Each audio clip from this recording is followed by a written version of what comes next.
Merci, Monsieur le Président. Ma question, la première, va être pour Maître Bastarache et si Monsieur Pelletier veut ajouter, je serais extrêmement intéressée à entendre aussi. Maître Bastarache, vous avez mentionné tout à l'heure que le C13 est bien comme il est composé présentement.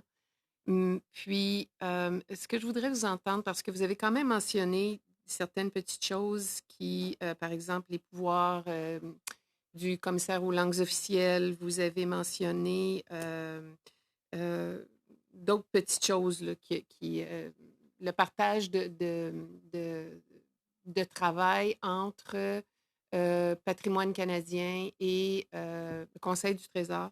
Je voudrais vous entendre sur les choses qui manquent dans la mouture actuelle de ces 13. Euh, Moi, personnellement, je ne crois pas qu'il y a rien de vraiment important qui manque.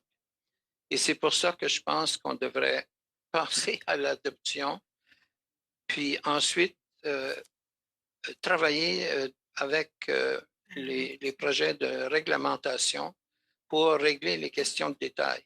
C'est que la loi elle-même établit des principes, des objectifs et finalement un cadre juridique.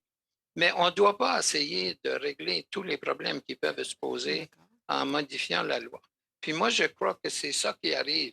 Quand on demande à tout le monde, qu'est-ce que tu voudrais ajouter, qu'est-ce que tu voudrais changer, puis là, on se retrouve avec une liste de 50 affaires, puis on est en train de tout retarder, comme s'il n'y avait pas un progrès significatif dans ce qui est déjà là.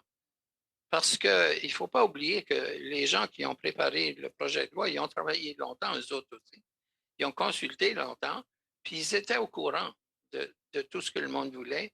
Puis il y a une espèce de consensus interne sur ce qui peut être fait. Parce qu'il y a aussi ça. Vous savez, moi, il y a des choses que j'aimerais, mais que je sais qu'ils ne seront pas acceptées, puis je ne les propose pas. Je peux vous donner un exemple. Je crois que c'est illogique, par exemple, que tout le monde ait droit à un procès criminel dans sa langue, mais n'ait pas le droit de porter en appel la décision pour qu'elle soit entendue en français. Alors, le gouvernement fédéral s'est opposé à ça depuis des années.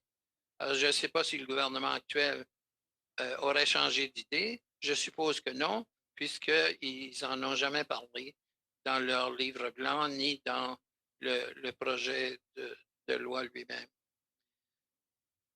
Merci. Merci. Belle question pour vous. Ouais. Oui. Alors, d'abord, je dois dire que le changement de philosophie dont j'ai parlé un peu plus tôt ne doit pas passer inaperçu parce que, bon, c'est quand même majeur qu'il y ait cette prise en compte du fait que le français est en situation minoritaire au Canada et en Amérique du Nord en raison de l'usage prédominant de l'anglais. Je cite ici un extrait du projet de loi. Ce que je souhaiterais cependant, c'est que ce même principe qui vise finalement à ce qu'il y ait une meilleure prise en compte de la fragilité du français ou de la vulnérabilité du français, figure parmi les principes d'interprétation de la loi. Parce que lorsqu'on regarde les principes d'interprétation, et là je renvoie ici à la section intitulée Définition et interprétation, on dit ceci. Pour l'application de la présente loi, A. Les droits linguistiques doivent être interprétés d'une façon large et libérale en fonction de leur objet. B. Ils doivent être interprétés en fonction de leur caractère réparateur. Et C. L'égalité réelle est la norme applicable à ces droits.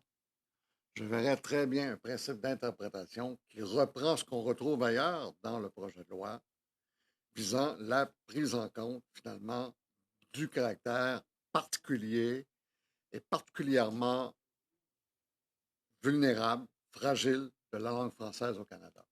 Et ça, je trouve que ça manque.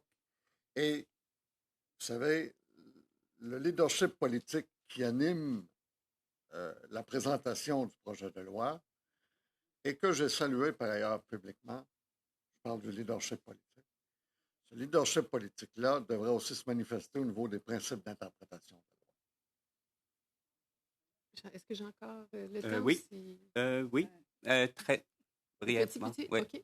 Alors, pour vous, Charte de la langue française, vous en parlez. Est-ce que je comprends bien que vous voudriez qu'elle soit mise en référence à l'intérieur de la nouvelle mouture de C13 ou si ça devient une référence, tout simplement? Ouais, je vais vous dire bien franchement ceci. D'abord, je trouve que la façon dont le projet de loi en parle de la Charte de la langue française, moi, je trouve ça tout à fait correct. Je n'ai pas tendance à proposer des changements en tant que tels. Et j'ai trouvé que la dénonciation dans certains milieux au Québec du projet de loi était injustifiée et injuste. Vous parlez des anglophones? Non, je parle du gouvernement du Québec. D'accord. J'ai trouvé que c'était injustifié et injuste parce qu'il y a quand même de très, très belles avancées dans ce projet de loi. Il y a une main tendue au Québec. Il y a une préoccupation pour la spécificité québécoise et également la francophonie de tout le Canada, comprenons-nous.